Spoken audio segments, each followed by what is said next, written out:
It is Thursday, the 19th of March 2015. My name is Chris Ellis, and we are on day 7 of the ProTip crowdfund campaign. And we have just broken $4,000. This was right after we sold one of these very rare Cassacious Bitcoins to Callum Smith in Australia. So congratulations, Callum. One is making its way over to you as we speak because our Chief Fulfillment Officer, David Bailey at Hard BTC, is one of the last people to own one of these very rare coins, is actually sending it to you right now. And also thank you for overpaying.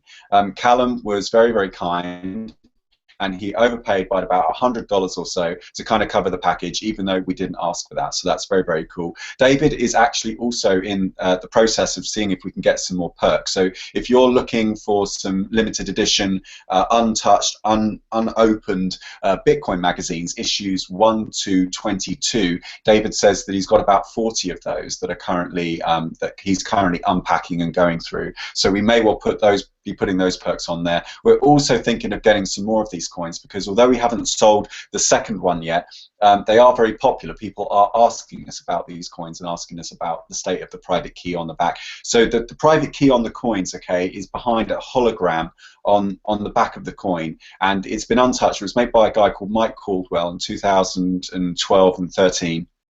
He's very reputable. He's well known. The coins are highly sought after. You can hardly get them anymore. They rarely. Sometimes they'll appear on like eBay, and they'll fetch anything from like $400 to $1,000 and beyond. And some of the bigger ones, like the 10 BTC, 20 BTC coins, obviously go for an awful lot more than that. So we are working hard to see if we can get you some awesome perks. So listen, today I'm joined by some very special guests. We have Preston, who we were joined by earlier in the day, the live stream at the tomorrow's transactions. Hey, man. Hey, dude. You must be exhausted. Yeah, no, I'm pretty bushed, pretty tuckered. It's been a very long week, so. Yeah, no, great. Good But I job mean, earlier. never too tired for crypto night. So. No, thanks for being with us as well after all of that. And we're also No joined problem. by Ian DeMartino from Coin Telegraph. Hey, Ian.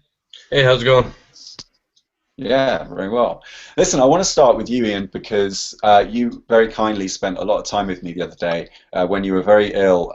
You and I had a Skype chat, I think, that lasted for about an hour, and you just got around to posting up the finished article on Coin Telegraph about ProTip. So I wanted to ask you a little bit about some of the themes that we went into. I'll start by saying that I have not been sending out any press releases for ProTip. So any media or press coverage you've seen is organic in the sense that, like, okay, if I, as a journalist myself, I know what it's like to be spammed and have my inbox pervaded by all these kind of PR firms trying to get my attention with their press releases.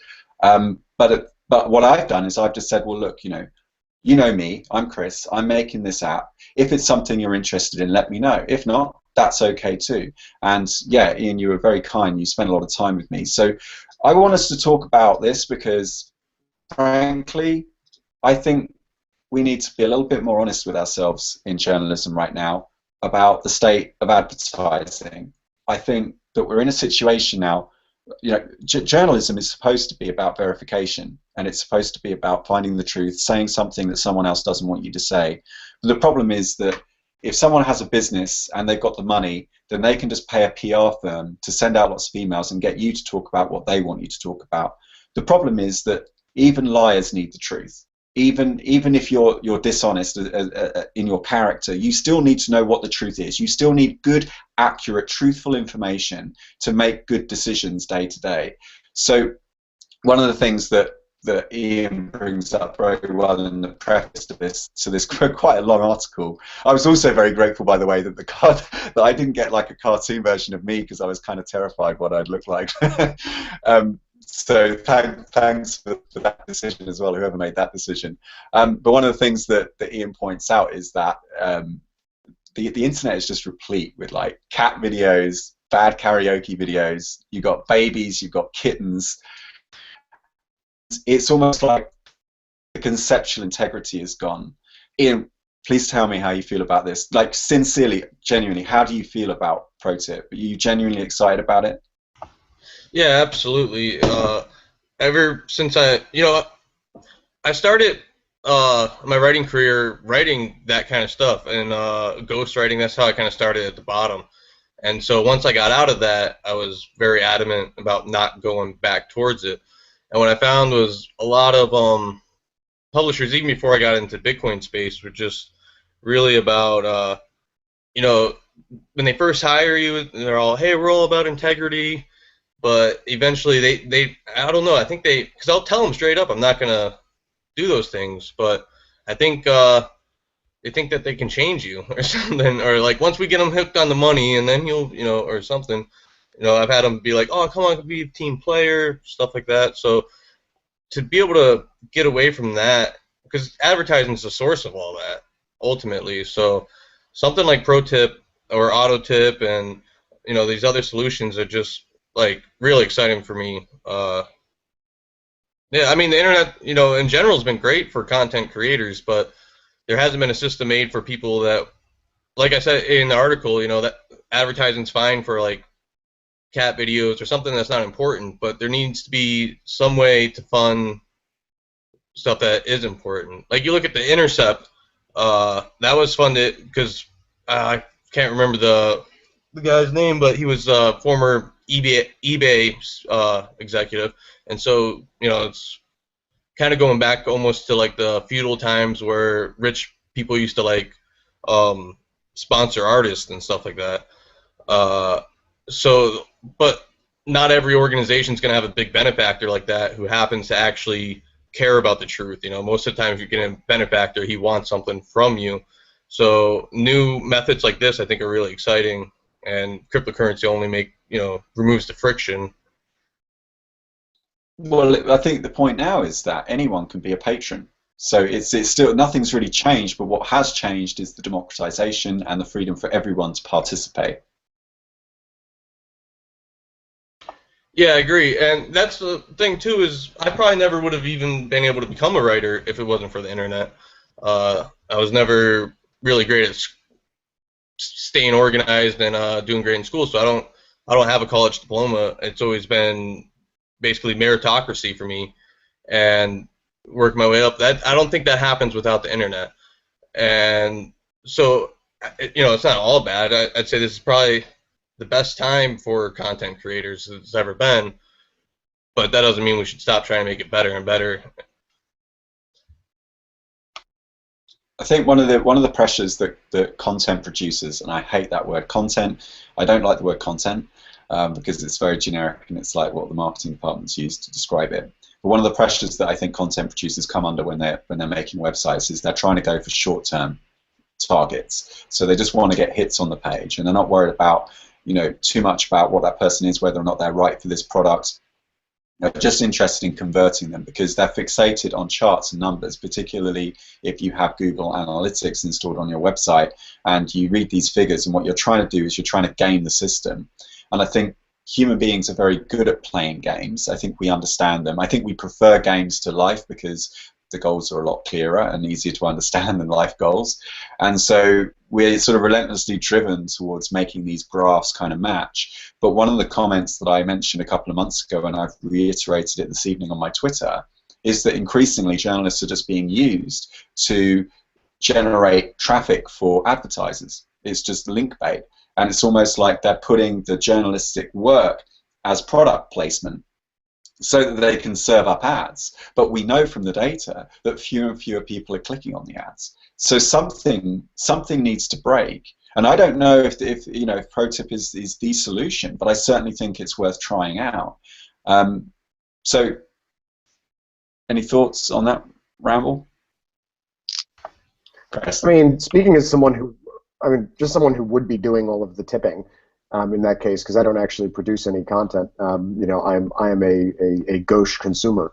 ProTip makes it easy, and it gives a mechanism which is pretty easily universally translatable in a way which I think with Bitcoin, when people look at the sort of hard financial applications, I don't think that's ever. And I don't think it was ever supposed to be an international clearing function or anything like that. It was supposed to be a community-driven project. So that people could, I want to communicate value to someone. And it's something where it should have been growing much more slowly, much more organically, but then Silicon Valley got a hold of it. So I think when Bitcoin has its correction, and that is my view that that will happen, then really tools like ProTip will come into their own, because you'll have people using it for exactly what it was intended to do, which is peer-to-peer finance without large capital institutions screwing it up for everybody. So yeah, I think ProTip is the first in the kind of truly peer-to-peer tools that are actually going to make Bitcoin, what it was supposed to be, which is not a financial product. One of the people, one of the conference speakers that we were at over the last few days, Wendy Grossman, I want to say her last name is. I'll find out and correct myself if I'm wrong. She made a really good point today when the people were speaking about scale and moats, and she used these kind of metaphors, and she's like, a lot of these problems that we're facing shouldn't be scaled, because when you scale something, you lose a relationship, you lose a locality, and it's this very sort of almost carcinogenic need, it's sort of cancer's need to grow and grow and grow without any regard as to why. And once you get big, she was saying, now you build a moat, and you build some borders, and you stop anyone kind of competing with you. And I sort of feel like what happened with Bitcoin is that it took off as an SEO keyword search term. And a lot of people could see that it was generating a lot of hits. A lot of people were attending with their attention on the screen. They were looking at it. You were getting eyeballs and generating traffic. And so they just kind of jumped on the bandwagon, but we lost a lot of substance. And that's why I think, Preston, you and Vitalik were so sobering earlier on, because when you guys talk about blockchains, you guys talk about it like a structure, like a database. You talk about supervisors needing to oversee, the running of the database, and I think that brings people, down to earth. I met a really interesting guy yesterday. His name is Daniel Nass, and he runs a project called Coina, which is not actually a coin, but what it is, it uses, I think, Failun is the name of the Chinese ledger system. So it's basically that sort of ancient Chinese ledger system. And when you say something like that, of course, you sound like you're spewing some bullshit from a Wu-Tang Clan album, but that's actually what it is. So it's some ancient Chinese ledger system, and how does it work? So I took a while to get my head around it. And he's like, all right, so basically what you do is you exchange goods and services on this ledger book, and when you agree to, so it's a totally credit-free proposal. And he said, so when you do that, you state that you're going to generate future production of X, so let's say it's 1,000 loaves of bread, and then what you do is you set a market price based on of currency units, but you issue them, and then you set them on the basis of the future production. And I'm not sure. I think the mechanics need some finessing. I think I think the mechanics need a lot of finessing, but there's still a very strong, and it's not the libertarian ethic that you're seeing there. It's the communitarian ethic, and so it's a similar idea in terms of the amount of state control that you want. It's kind of left anarchist, but not really. But it's kind of like cuddly left anarchism almost. Like if it were a fuzzy marmot, that's what it would be. It would be communitarianism. It's the fuzzy marmot of the sort of anarchistic ideologies. And so that's still there. And I think that in the long run, you're still going to. That's what peer-to-peer finance is going to be. You're going to have reputation systems that are built in, and you're going to have people trade and used in certain cases. But it will be profoundly local, and/or it'll be some global medium of exchange, which is scaled back, not scaled up, not something that is used by banks, not something which is used in a corporate setting, but really has a very firmly and very well defined. I mean, Bitcoin's good for that. If you can trade out small amounts on local Bitcoins and not abrogate money laundering laws, for those kinds of transactions, like, great, super. You want to get $50 one week, that you got for content creation, do it. You want to move 10 million, and you want to move that out. That's quite another matter. So I think there will, I've had to think about it, because today when it was nice. The trolls are of course out in force, because I very much spoke my mind this evening. But you know what? Victor Tron said good job on Twitter, and Vitalik seemed to be at idem. And so as far as I'm concerned, like that's those are really two opinions I respect. And so for me, that was that's something which makes me pretty happy. But Yeah, I think the peer-to-peer finance will be just that. It'll be peer-to-peer. It won't be peer-to-peer using a clearing system. So, Well, yeah. I mean, you have a blog, and I'm showing it right here, and of course we're looking Yeah, at your new video. So you know what it's like to create content, and you guys also have quite an active blog on Eris as well. What do you think about correct.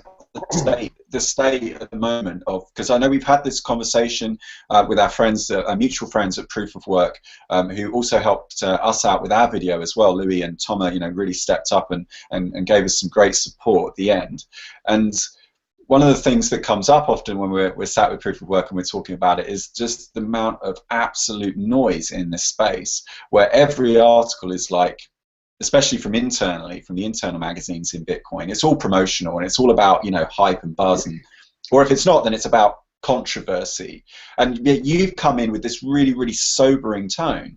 Has that been a challenge for you? Have you found it difficult to engage with journalists without going the traditional PR route?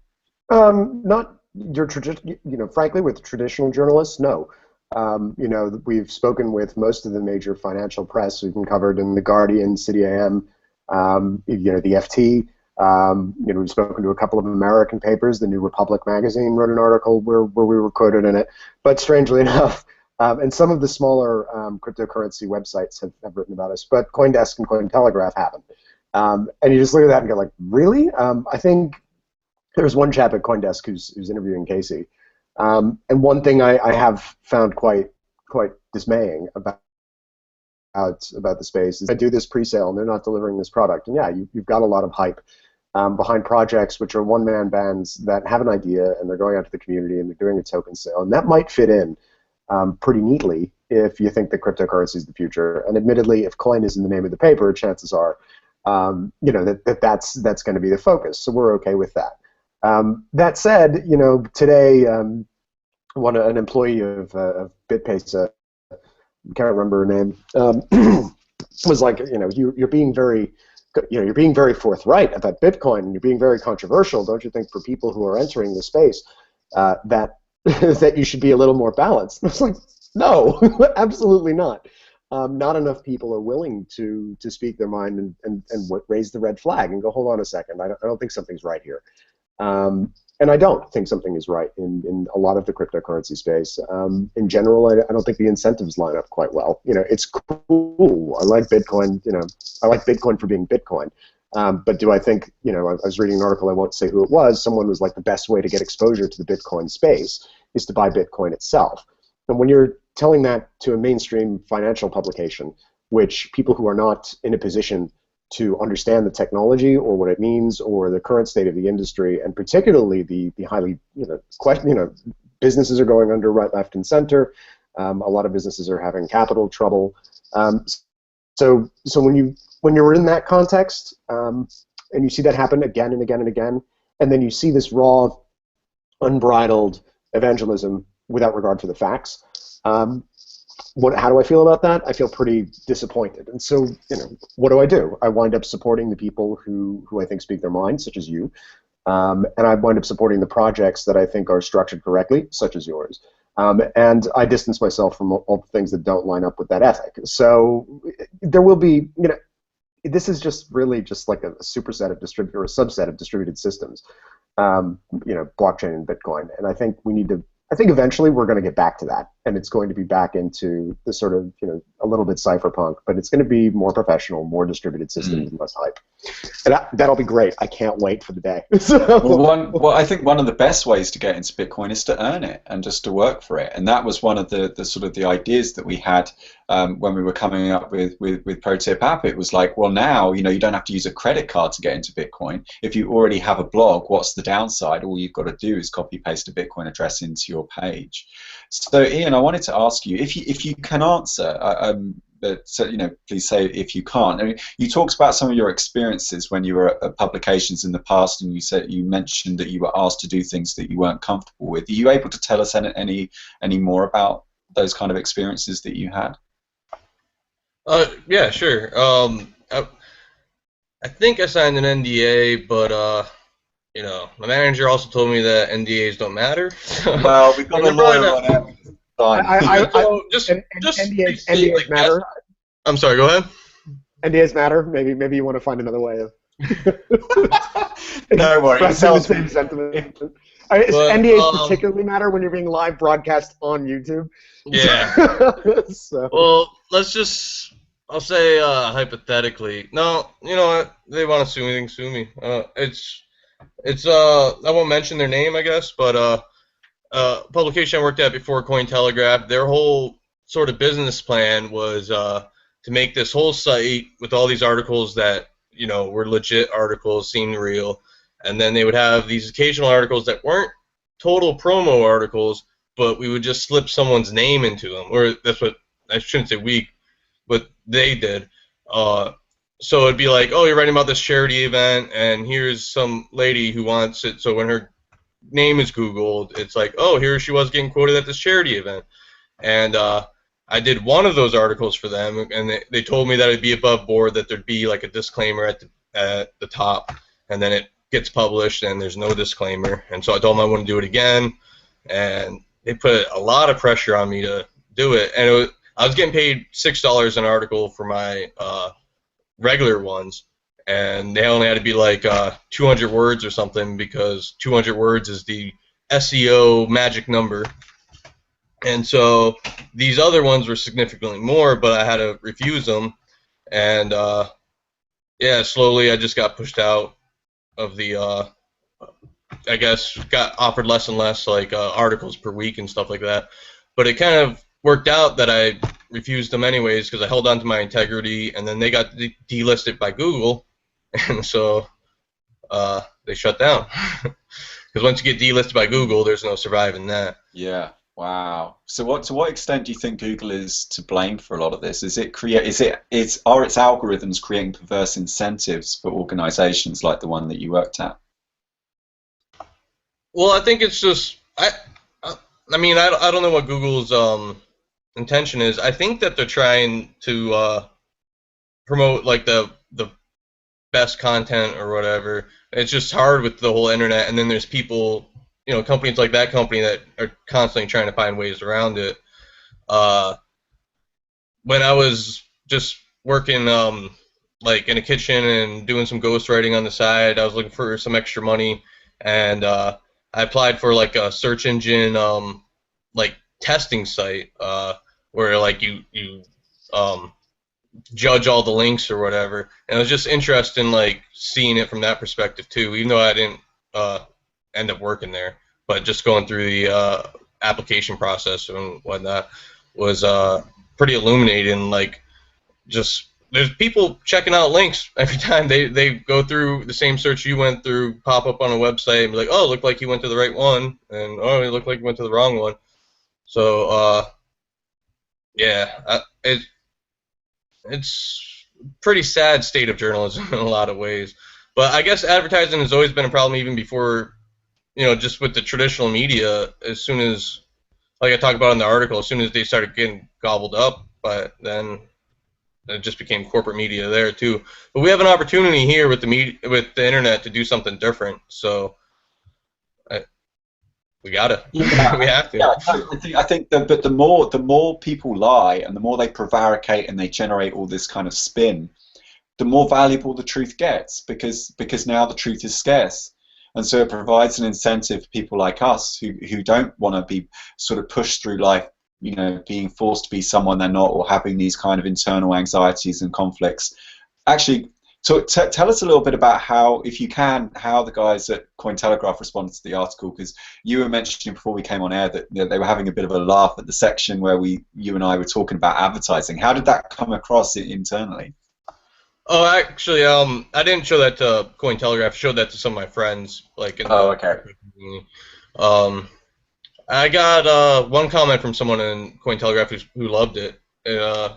Normally when I do interviews, I either like I was telling you before, either talk about the thing, or I make it very, very clean, very question and answer. And this was kind of like a new thing I tried to, I mean, not new because lots of journalists do it, but new for me, of like adding a little bit of the chatter in there, or keeping the chatter in there rather.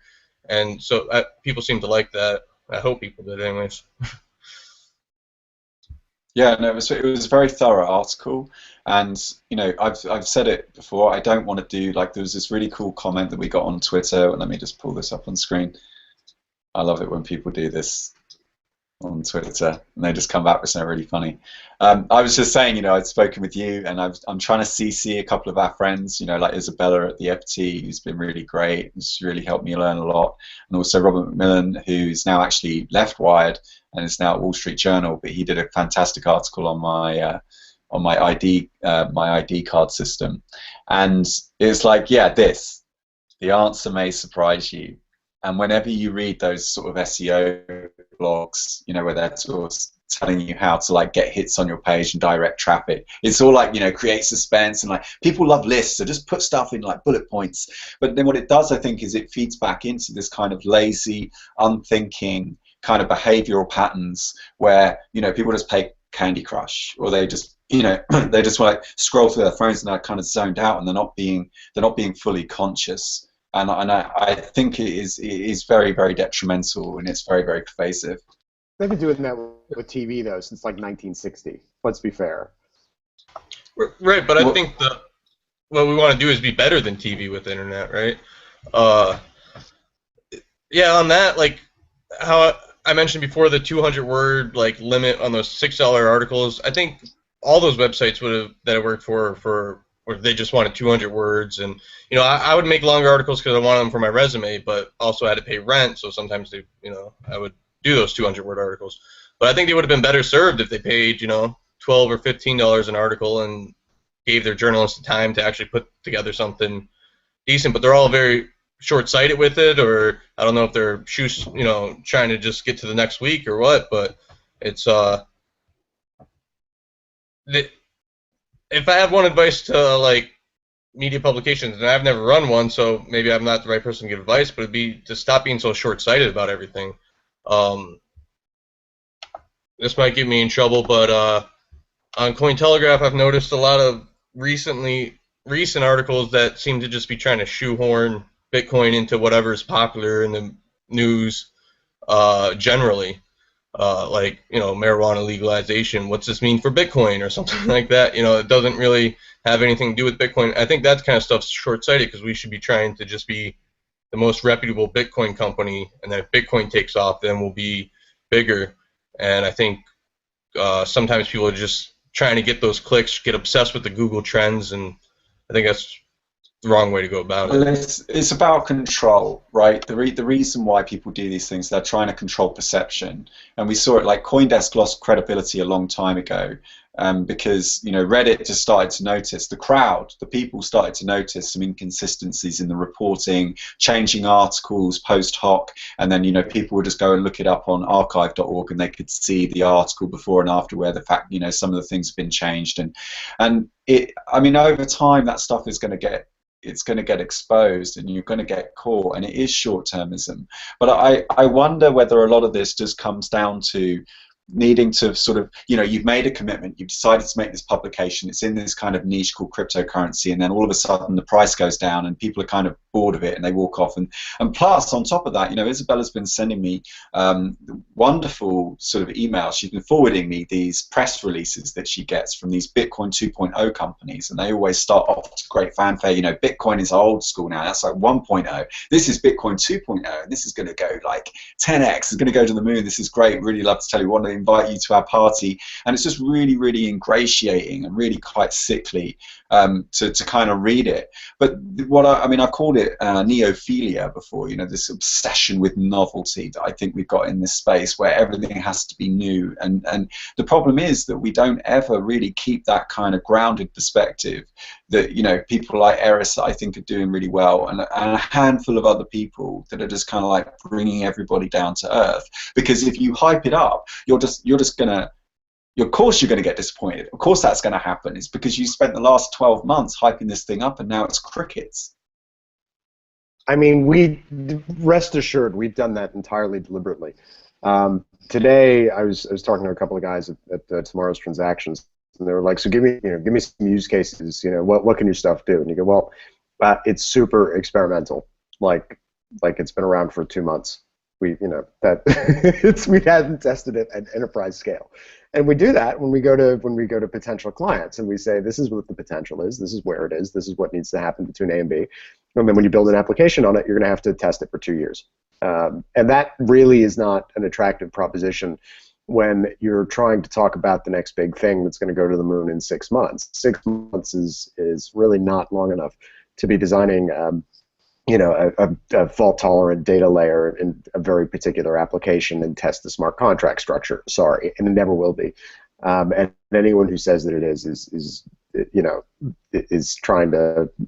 I won't go on to that, but basically, the space is, quick movement is one thing, but forward movement while still being quite cautious and careful and understanding what you're getting yourself into, and not trying to sell something that isn't going to work. Is most of these the minor token sales that you see. I think with the larger projects, someone was saying about some of the file storage guys, they're like, well, they haven't delivered. And I think in the case of the 3 or 4 really big pre-sold projects, without making any reference to or any normative judgments on what they've done, I think that they're serious. Like, they're serious coding teams. They're serious guys. They really, they have they certainly have quite a lot of capability on their hands. The vast majority of the projects in crypto, however, do not. And so you'll see crowd sales, that happen, on the meta coins or something on the master coin, whatever. And you're just like, what's the point of that?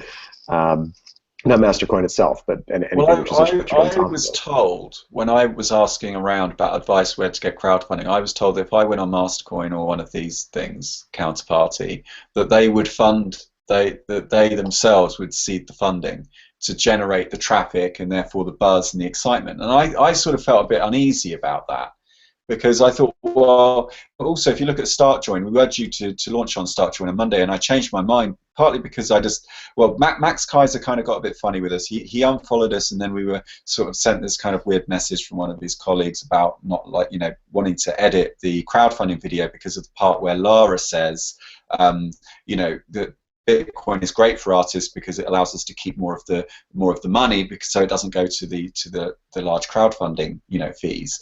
And he was like, well, you probably won't like that. It's like, well, I don't think Lara would appreciate it if we edited her and censored her. She was speaking from the heart. We asked her to be candid on camera. It was actually something she had said in a live show that we asked her to do again on a proper HD recording because the quality wasn't good enough, and so I sort of felt like, well, okay, so how does it work then with these crowd funds?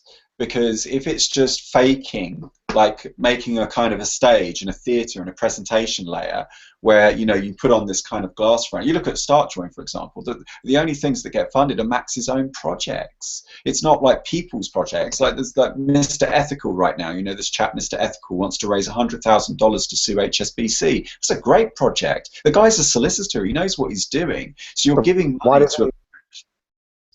But yeah, like if he really, I mean, you don't. They have litigation funding arrangements now. I don't mean to point out that particular thing. My point in general is that the only projects that seem to get funded on these things are things where it's like all arranged ahead of time, and it's like you've got to know the right person, and then you're doing them a favor and they're doing you a favor.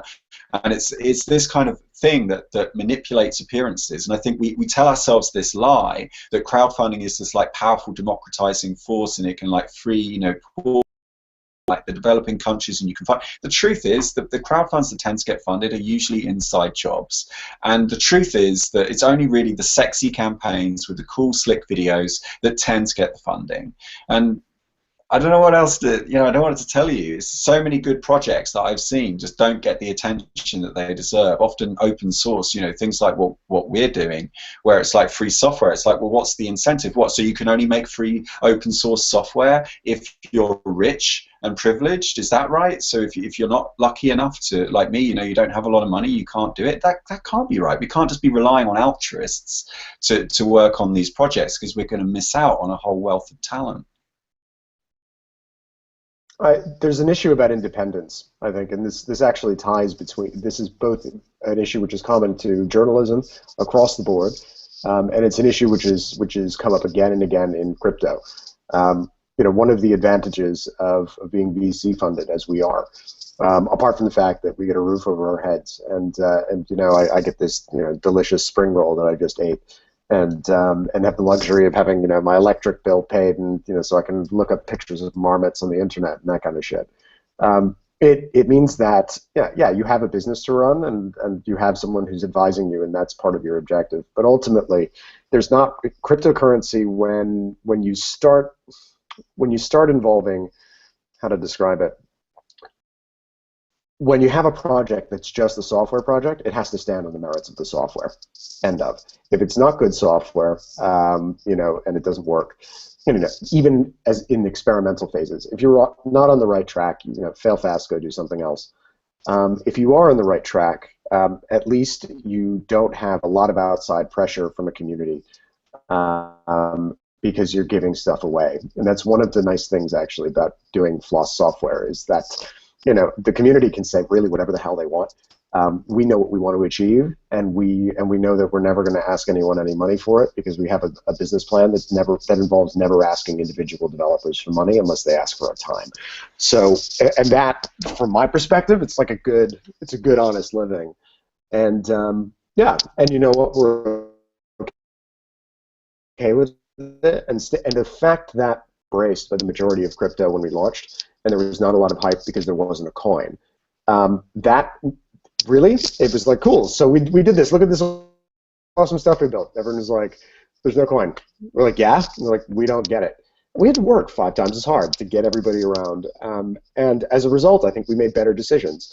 So both in terms of proof of work, instructing proof of work. Really, as soon as we felt it was prudent to do so, we had a conversation pretty much first week of January about messaging, and then working with them on messaging in terms of getting this enormously complex piece of software which hadn't been built before, and then distilling it down to the absolute raw basics, and making it relevant, but not making it just relevant for crypto. I mean, ultimately, we think that this technology will get out when crypto is no longer the only interested group. Crypto is now. Yeah, but we were talking about crowdfunding, but you've raised your money from a private equity, right? Or from VC funding. Is that correct? Well, but the point about the tie into crowdfunding, I know I went on a slight tangent. The point about crowdfunding is that I think the common thread through all of these things, through what you are trying to do with your project, through journalistic ethics, and through the approach that we take, is that if you look at a project and carry on doing what they're doing without giving too much of a damn what anybody thinks, and they're just producing something, and it's not dependent, really, in the early days, on a whole lot of adoption or anybody giving them money, they're on the right track. And I think that's important. Or any financial arrangements, backhands, when you're dealing with mainstream finance, if you have these sort of referral arrangements, this guy crowdfunds on my platform, therefore I get a fee, but I'm helping him out, so I'm promoting him. If you're dealing with something like consumer lending, all of that would have to be disclosed in advance by the bank to the people involved. So and if you don't do that, the arrangement can actually be unwound because it's deemed unfair. So when you then see it in something like a crowdfund, so you've got a project which is, I don't know any of the ins and outs of any of the particular platforms, but if what you've said is the case, and you've got people who are promoting projects because they're buddies, and they then get a financial incentive in exchange for promoting the project, and they're using another platform in the press to do so. And again, I don't know whether any of that's, I haven't come across this before because I'm not in the crowdfunding space. That's hugely unethical. Not disclosing what all of the arrangements are and who gets what in exchange for what. So, independence. Well, I want to answer a couple of questions, and I've been trying to keep these shows a little bit shorter, so I just want to finish up on a couple of questions, and I'm going to show a quick demo of how the app works. You can see it in action. So Ajan says, journalists could use ProTip and similar funding methods to go solo and be paid for what they want to write about. Too many writers want the safe option and will write anything as long as they get paid. Yeah, this is the thing. Like, if you take being paid is not necessarily say anything about your character, and also being rich and having lots of money doesn't say anything particularly interesting about your character. When you meet someone for the first time, the first thing you want to know about them isn't usually how much money they've got. So that was, yeah, what I was hoping was that we could kind of fill a gap in the crowdfunding space for kind of small micro transactions, small micro payments, so that, you know, if you're not ready to go on Indiegogo yet because you haven't built the trust up and you don't have the community to support you early on, then at least this way you can get something together. You can do a proof of concept. This is actually an idea in startups, right? In tech startups, they're often told, charge for the product as soon as you can, just to see if someone will pay for it. If you give your customer the possibility of paying for it, it sends a powerful signal that you might have something that they're willing to actually spend money on in the future that may have gone unnoticed if you just go after the freemium model. And of course, there is no such thing as free unless what you're willing to do is sacrifice your freedom. Now, we've got a fantastic question from Aussie Bitcoins, who says, lots of websites today are optimized for maximizing revenue from banner ads. What does ProTip optimized website look like? How are people going to game the ProTip algorithm? And this is a very, very good question. Leo, Leslie, and everyone who I've worked with on this, we have spent a lot of time brainstorming. The only honest answer is we don't know. We won't know until we start seeing it. So the way we structure the crowdfunding is that for $10,000, we are going to open source this on the 1st of May. And the early adopters, if you put in a pledge for $25 or more, will be the early adopters. Now you have an option of becoming a beta tester, and you will hang out with us in a chat room, and we will get you to use the software. If you're local to me, I might come around and do like a survey. Maybe we can do one over Skype. And yeah, we're going to have to rigorously test it. Now, everyone has the same number of hours in a day, which is why we chose time as the main metric to use. So when you're on the internet, your time is your currency.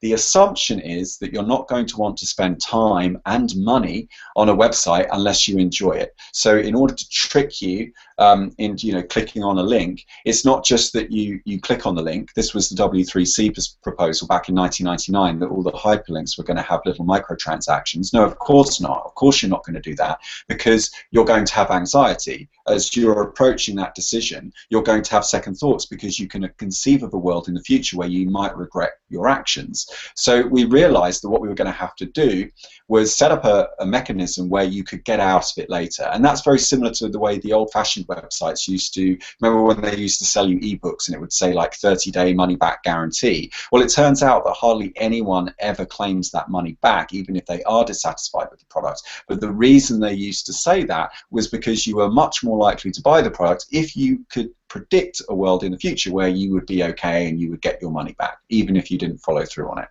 So we made the decision to start with that it would only pay the top 10 websites. So it's looking, at the moment, it's based purely on time. In the future, we might think about basing it on interaction and time. So did you favorite the tweet? Did you share it on email or things like this?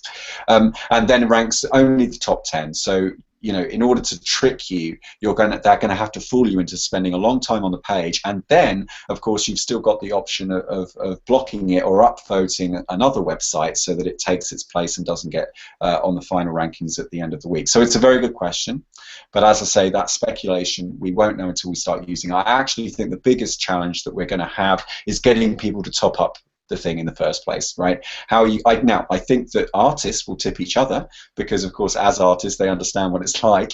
And also, I think if we find a few niches and we get some sort of power users early on, they could end up being the advocates for this. And I think I would much rather run an organization where I'm not the one having to do all the marketing. So the other problem with PR is that they create these sort of hype cycles. So they create all this buzz and they do all this sort of back channels and they call up all their friends at the newspapers and they create a lot of excitement.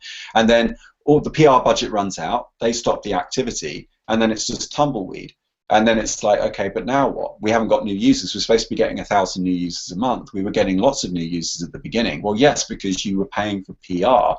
But then when the PR money ran out and you stopped doing all the campaigning, of course, users didn't use it anymore. Now, if your product doesn't contain the seeds of its own momentum, if it doesn't have what it takes as a product in its own right to stand up, then no amount of PR is going to get you that kind of success. So we'll have to wait and see, but thank you so much for the fantastic question, Ozzy. That was very relevant and very pertinent. So let me just see if I can bring it up right now. get screen share. When I do this, in order to do it, I have to share my entire screen, so it's going to do that weird infinity thing. Woo! So yeah, you can see this is us right now. This is us on air. That's very meta. And you can see the app is up here, up in the top corner, and it's gone orange, and it's lit up, and it's told me that there is one Bitcoin address on the page. If I click more, you can see there, that is the Bitcoin address, and you can see it's been highlighted, and there's a little tick box on it. So that is the ProTip Bitcoin address. And if I don't want to pay this person, if I've come to a video and I've decided that I don't like it, I can simply untick the address, and it won't be counted.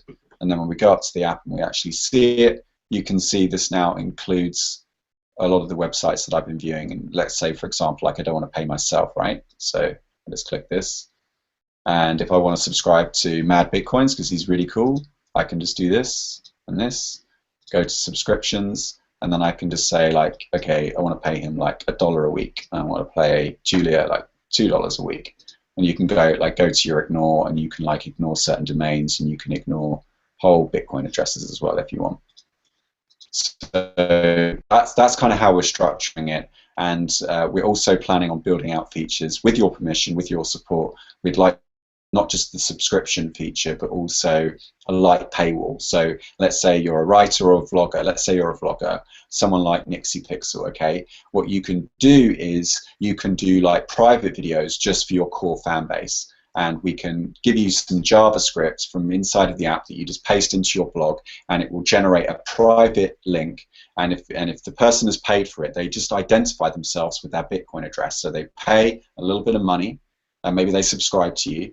And then when you come to that website, your Bitcoin address will identify you to the website, and the website will let you in. So no emails, you don't have to sign up to newsletters or anything like that, so no spam traps. You log in with your email, you log in with your Bitcoin address, I'm sorry, and then you get to see the private videos. And we think that's something that people will love.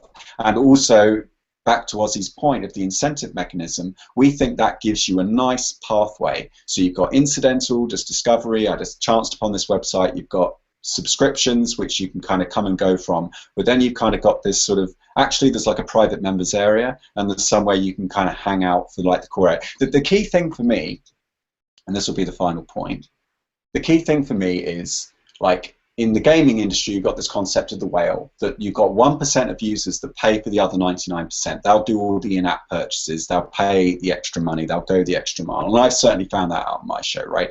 There's been a lot of you out there have really supported me. You've surprised me sometimes, send me like 2 Bitcoins or 1 Bitcoin donations, and I really appreciate that. And what I've noticed is that you can start to build this tribe as you make yourself vulnerable, and you're authentic, you're just telling the truth on air, and people resonate with you, and they reach out to you and they say, I've seen you, I see you, and you and I have something in common, and I want you to have this. It gives you a way of communicating, a connection, I think, at a distance, which I think often gets overlooked on normal business models. So if we can find a way to help people find their tribe, the whales, the ones that are willing, the 1% of those 3 billion people out there that could be on your side and willing to support you, they could end up subsidizing everyone else. And then the question becomes, who are they, and how do you connect with them? What tools can we build to help you reach out to them? What kind of things can you say in your blog or on your vlog to say, subscribe here, or maybe you want to sign up using this,